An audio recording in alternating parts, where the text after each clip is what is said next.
Ada sebuah kisah yang mengguncang negara Tiongkok pada tahun 2011. Kisah ini menceritakan seorang pria yang menculik dan memaksa 6 orang wanita untuk melakukan hubungan badan di sebuah penjara bawah tanah yang dibangun olehnya. Tidak hanya diruda paksa, para korban juga mengalami penyerangan hingga sampai meninggal dunia. Bagaimana cerita lengkap dari kasus yang mengerikan ini? Jadi, beginilah kisah di baliknya.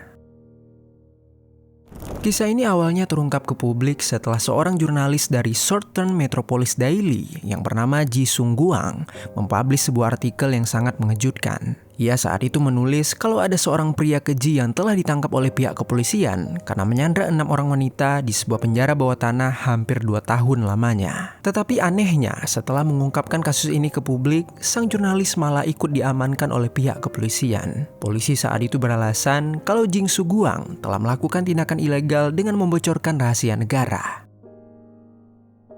Ji Sung Guang saat itu tak mau bungkam. Ia melawan dengan mengatakan kalau pihak berwenang berusaha menyembunyikan kasus yang terjadi di dekat kantor polisi Kota Luoyang tersebut. Para oknum polisi ini memiliki tujuan untuk menjaga citra baik Kota Luoyang agar bisa memenangkan gelar kota paling beradab dalam sebuah kontes nasional. Sehingga apabila berita ini viral, maka peluang mereka untuk menang akan gagal.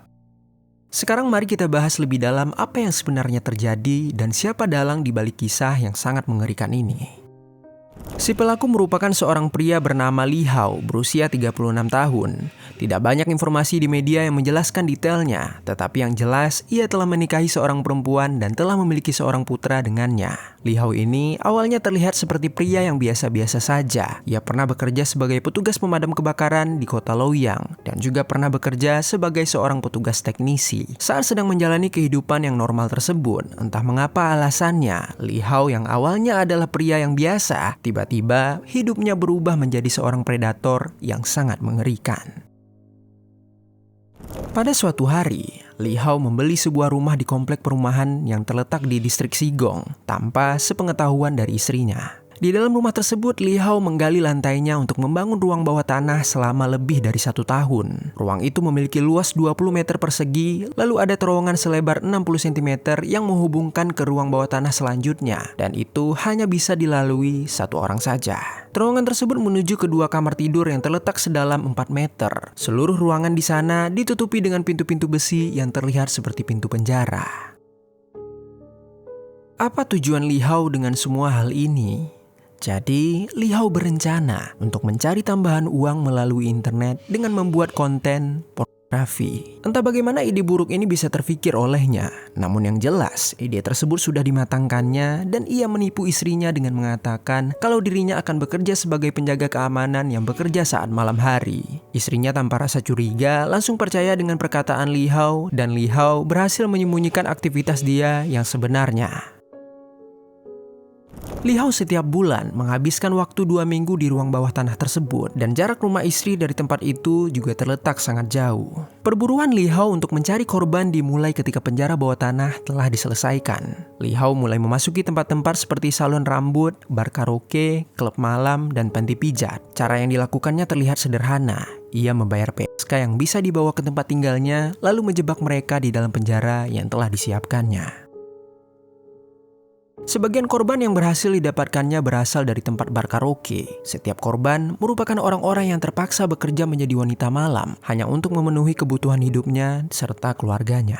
Sekedar informasi, nama-nama korban yang akan disebutkan dalam kisah ini adalah nama-nama samaran yang tersedia pada sumber informasi. Pada bulan Oktober dan Desember tahun 2009, Li Hao berhasil mendapatkan 2 korban yang bernama Zhang Xuan dan Duan Momo yang berusia 18 tahun. Saat itu, mereka merasa ditipu dan dipaksa untuk masuk ke dalam penjara bawah tanah dengan cara kekerasan serta intimidasi yang dilakukan oleh Li Hao.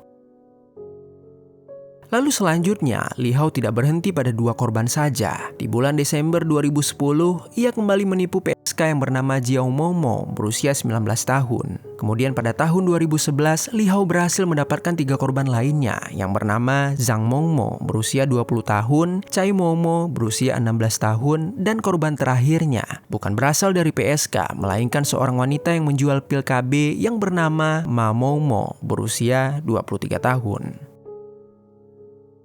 Nasib para korban sangatlah menyayat hati. Li Hao dengan tega melakukan eksploitasi serta penyiksaan hanya untuk keuntungan pribadinya. Selain tempat tidur dan toilet yang tidak layak, ruang bawah tanah tersebut juga terdapat komputer serta kamera yang digunakan untuk membuat konten. Konten-konten seksual dalam konteks pemaksaan seperti ini biasanya disebar pada situs dark web atau bagian tersembunyi dari internet yang hanya dapat diakses dengan perangkat lunak khusus. Namun, tidak dengan Li Hao. Ia justru menyebarkan video-video tersebut di sebuah platform dewasa yang cukup populer yang bernama Tencent QQ.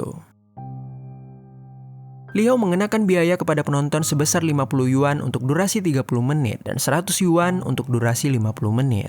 Meskipun video-video tersebut terlihat menjijikan, Li Hao berhasil meraup ribuan yuan dari penonton yang mungkin tidak mengetahui kejadian sebenarnya di balik video tersebut. Di dalam konten itu mereka juga terlihat tak bisa melawan ketika Li Hao melakukan aksinya. Selain mengeksploitasi, Li Hao sendiri pun setiap harinya meruda paksa mereka berulang kali, hingga sampai salah satu dari mereka yang bernama Zhang Momo hamil saat itu. Namun, tidak diketahui apakah kandungannya diselamatkan atau digugurkan.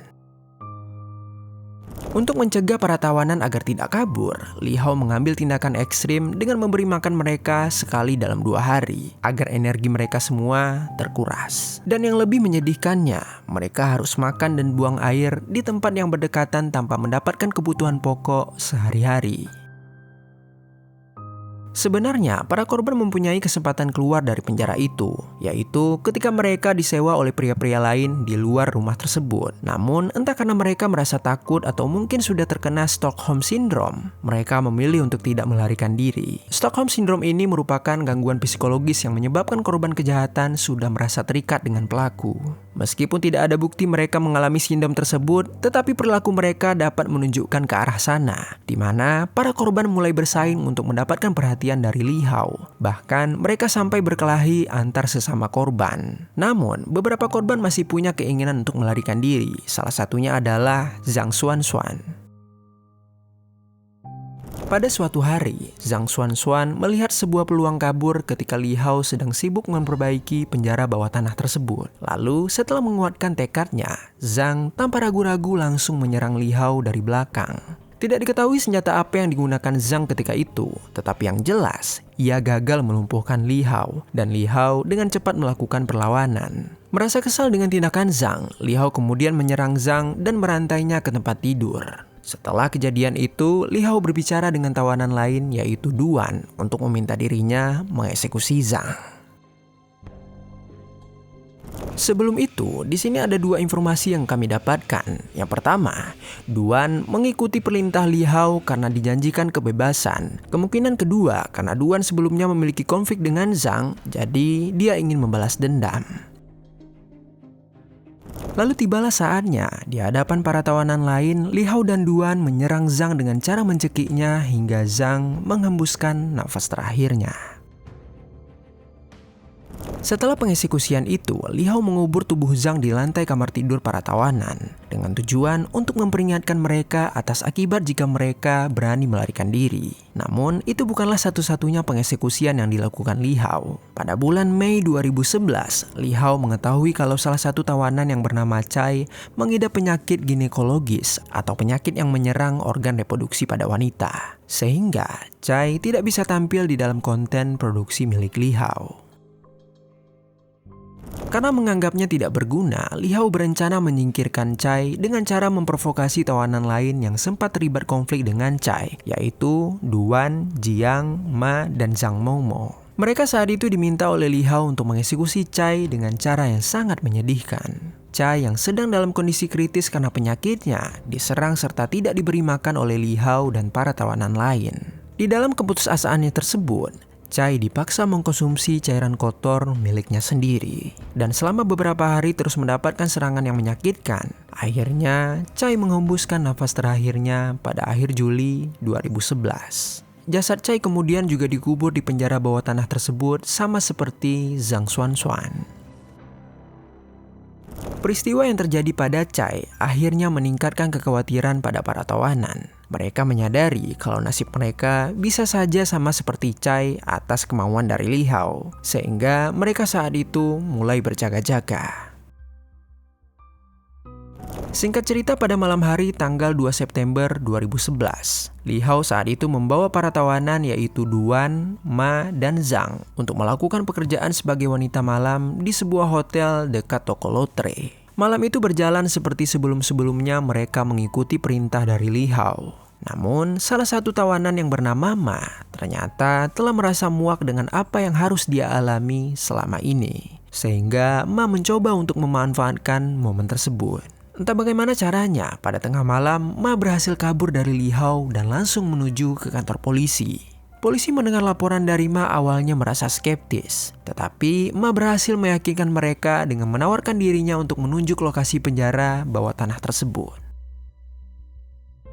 Setelah polisi tiba di sana, mereka langsung menyusuri ke dalam rumah tersebut. Dan betapa kagetnya mereka melihat Jiang yang sedang tertidur dalam kondisi terpenjara di sana.